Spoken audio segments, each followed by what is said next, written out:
Sadhna is a Sanskrit word. It literally means spiritual practice, spiritual practice. And we'll want to unpack that a little bit. Spiritual practices can be so numerous. There are so many. So when we talk about sadhana, what we're talking about is both something we're engaging in, hopefully on a regular basis, like every day, daily basis. And it's also an orientation. We are orienting ourselves towards this particular spiritual practice for a particular length of time, or maybe indefinitely. So I will tonight describe to you the elements of sadhana, some of the elements, and describe what that is. We will look a little bit at some personal stories from my life about the power of this practice. I think we'll begin, though, with the point. What is the point? What is the purpose of sadhana? The whole purpose is to live by entheos, to live by entheos. Entheos is spelled E-N-T-H-E-O-S. If you're not familiar with that word, it is the root of the word enthusiasm. And it turns out that entheos actually means to be infused with the spirit. Some people would say to be infused with God or to be infused with higher power. I love the sense of understanding that word spirit gives me. To be infused with the spirit, to be spirited, to be enthusiastic. This is the point of sadhana practice, for us to go from the bed to the mat. So the bed to the place where we're going to do our morning practice. That can be in your home, that might be 20 feet. It could be 50 feet. It could be 100 feet. But in terms of that distance and the difficulty of going from the bed and actually getting on that mat and doing this practice every day, well, that could be like, it might as well be 100,000 miles on some days. So right off the bat, we want to understand the point is to fill ourselves with the spirit, to fill ourselves with enthusiasm.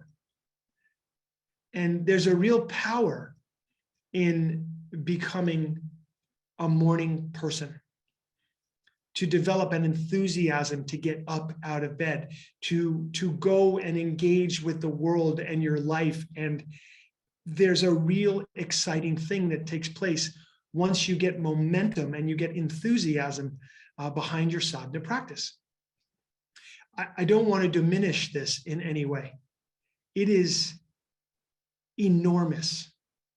It's an enormous victory for you to make it that distance between the bed and the mat. And I want you to understand this very deeply before we move on. So I prepared a little video for you. And I want you to watch this video now. I'm going to share screen. You should be able to hear my sound. And let's go into this. Take a look at this, and then we'll move from there.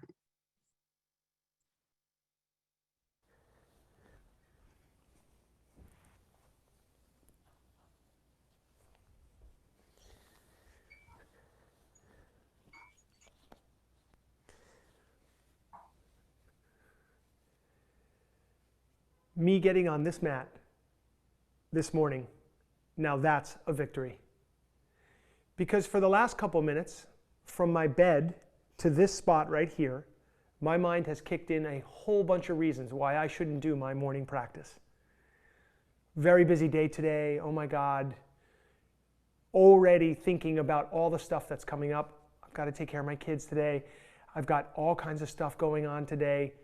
Or how about, I'm just a little bit tired today. I think I'll stay in bed. I can get to it later on. Maybe I'll get to it later on. Or I don't feel well. I'm kind of low energy. I got to bed late last night. There are literally a million reasons that our minds are going to kick in as to why we should miss our morning practice. And yet, our commitment to this daily practice, what we call our sadhana practice, morning spiritual practice, is the central part, the most important part of beginning a day and putting yourself in the right frequency and the right vibration to be able to have a great day for yourself. Sadhana is an act of self-love. It's an act of victory. It's an act of power. I mean, this is really where we get to access more power for ourselves. We put a little distance in our sadhana practice between our thoughts and our reactions. We're able to identify our true self and separate our true self out from our thoughts and our emotions. We begin to find a center. And so I tell people on a path of recovery all the time, if you want to have a sustainable path of recovery, bring a morning spiritual practice into your life.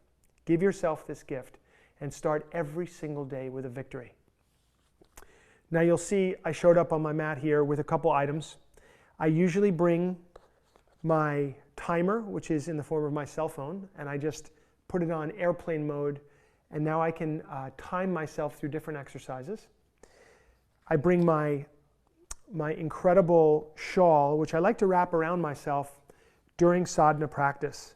I just like the feeling of wrapping myself when I'm in meditation. So I bring a shawl, and it also helps if you are practicing in a chilly place. So I bring that to sadhana as well, and that's a way I like to practice.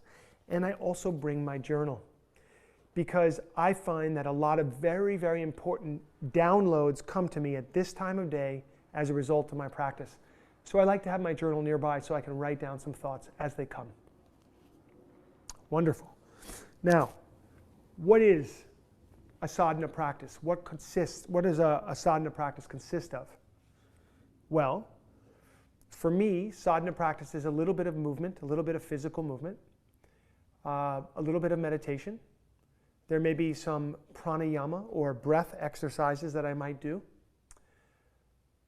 Ultimately, I'm trying to bring myself to a state of quiet and stillness, where I can really start to connect with a more subtle part of myself, with what I would consider to be my satnam, or my true self. That's what I'm working on every morning. And it has never let me down to do this practice. I'll always end my sadhana with some quiet, silent meditation, even just a few minutes. And I have found it to be sweet and lovely and unbelievably helpful for my life. So I want to encourage you, pick a sadhana that we're providing for you here in Recovery 2.0. The idea is to do this sadhana practice for 40 days. 40 days in a row. Why 40 days?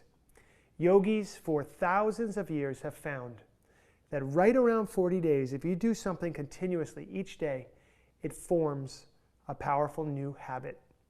What are we doing on the path of recovery if not forming powerful and better habits than the ones we used to have? So your sadhana as a new habit is going to be a great thing. I also want to give you an opportunity to get the most out of whatever practice you choose. So doing it each day for 40 days is really going to give you a feeling and an experience, a relationship with that particular practice. Now also, people on a path of recovery, we have been accused, we have been blamed, we have blamed ourselves because we have a hard time committing to things. We have a hard time seeing things through.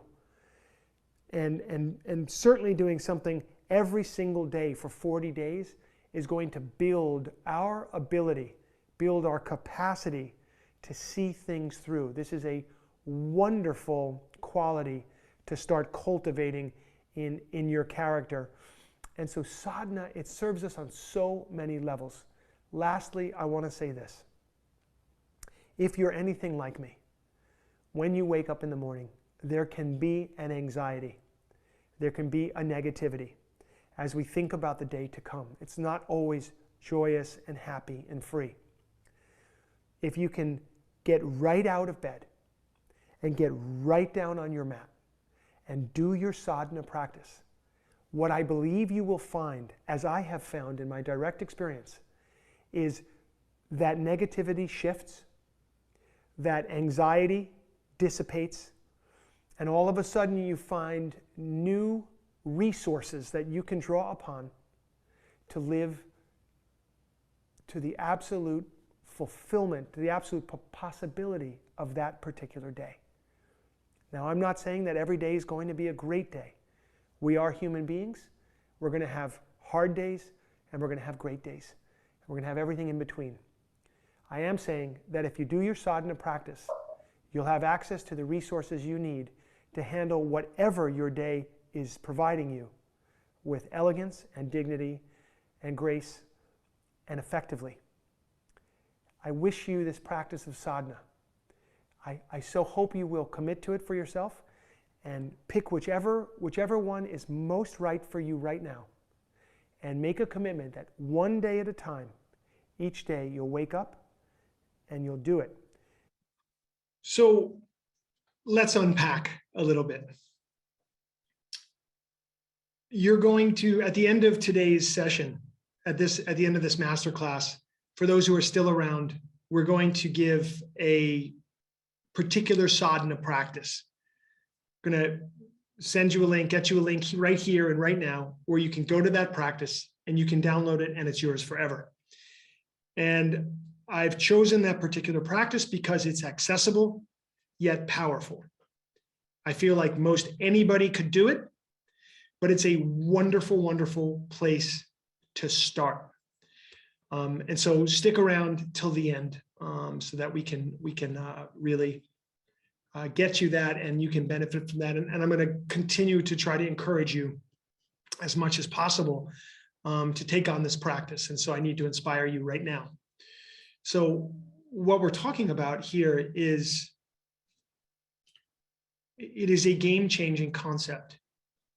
It is wake up and do practices that shift your frequency, that shift your vibration, if you will, from whatever anxiety, negativity, or challenge is coming up for you, even before you wake up and open your eyes in the morning.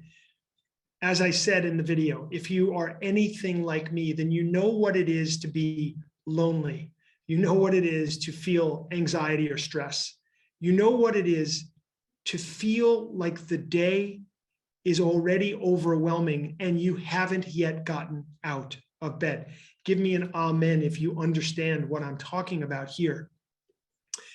Because it's like, yeah, everybody's like, amen. Because we share this unfortunate skew in our mental chatter to the negative. I don't know why this is exactly, but we're at a point in our development and collectively as a society, especially now with the challenges of our world as it is today, where our mind skews into negative, into argument, into disempowerment, and into disconnection. And so it's very easy to lay there in bed and just have your mind work on you. Now, it has been said that the mind is a terrible master. The mind is a terrible master, but the mind is a wonderful servant, a wonderful servant. So sadhana, this morning practice, is going to help us to go from having your mind be your master, being sort of, under the weight of your mind. I've heard it said in certain 12-step programs that you wake up and this phenomenon of the mind being on you is like having the vulture on your headboard. That's been the description. And I know what it's like to have the vulture, caw, caw, like it's right on you before you have even woken up. So sadhana will take us from that state of the mind mastering us to us being able to establish presence, strength, steadiness, to be rooted in our true self, and to then direct the mind. Where do we direct the mind? We direct the mind to serve our heart. We want to direct the mind to serve our heart. And so this is what I mean when we talk about enthusiasm. There's a sweetness that one develops in morning practice. When you start waking up, you start feeling better. And I want to emphasize this again. You get 80% credit just for showing up at all. Even if you show up and let's say you're doing sadhana in groups of people, which is very powerful, which we have done quite a bit of. Sometimes if you just get into the room, even if you lay down, it's really okay. So let's talk about the actual sort of orientation and how you can do this in your life, how you can bring this into your life and what's going to happen when you do. So the word is orientation. Historically, sadhana, that word, you could use it in a sentence like this. Oh, this person took on a particular sadhana. Oh, did you hear about the sadhana that person committed to?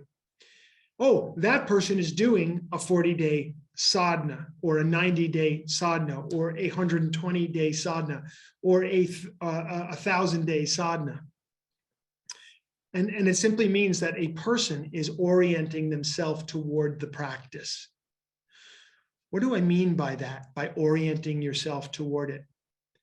It means that in your day, in the hierarchy of the day, the practice takes precedence. That practice, you are orienting yourself to it, to have the practice, to do the practice, to benefit from the practice, to experience whatever the practice has to show you. So there's this orientation first of all. Why do we do it? Enthusiasm to develop this spirited approach to life where we really feel empowered, connected, fulfilled, healthy and on point. This is how important it is. You start your day in the right way, and it makes sense that you've got a better chance of the day going well, as opposed to laying there in bed, a little bit negative, and being stuck in that monkey mind, which really becomes a pattern that goes through the whole rest of the day. So we begin right at the beginning, we get up out of bed, we get down onto maybe we go to the bathroom, we brush our teeth, maybe we do a little tongue scraping, maybe we get in the shower, but then we get on the mat. It's the first thing we do. It's the priority, because what do we want to do? We want to meet ourselves. We want to meet ourselves. So I want to read you a quote on the concept of meeting yourself and why this is so important. This quote is from a wonderful man and teacher who is the head of the Himalayan Institute. His name is Pandit Rajmani Tigunayat. And he wrote this quote in the book called The Secret of the Yoga Sutra. It's one of the books that we cover in our upcoming 8-week awakening program. We go through a lot of it. Okay, here's the quote. A human being is an island of excellence. I'm going to say that again because it's such a huge thing. A human being is an island of excellence. We are born to excel. We are surrounded from every direction and in every respect by the intrinsic power and creativity of the divine. Our core is pure consciousness. Luminosity is our essential nature. Our most distinctive attribute is our ability to know our own essence, our own intrinsic divinity. Life is a precious gift. Life endows us with everything we need to experience our grandeur. Discovering the intrinsic divinity at our core is the highest achievement. Dying without experiencing it is the greatest loss. I will read that again. Discovering the intrinsic divinity at our core is the highest achievement. Wow. Sadhna is the path that leads home to you. Sadhna is the path that leads to your heart. It is like a key that unlocks the door to the fullest possibility of you. Getting to know your own essence, getting to connect. Addiction, in all of its forms, is the opposite of this. It is to be at a distance from our true nature. It is to be in disconnection. It is to be in confusion. It is to be in the dark when what we crave and what we really desire is the light. Sadhna will help us to move into the light. It's a way of attaining this spiritual advancement. It's a way of realizing the true self. It is uniquely a spiritual practice, though we're using the physical body, the energy body, the breath body, and we're using meditation on the mental body, because in this being, we recognize that all of these things are connected.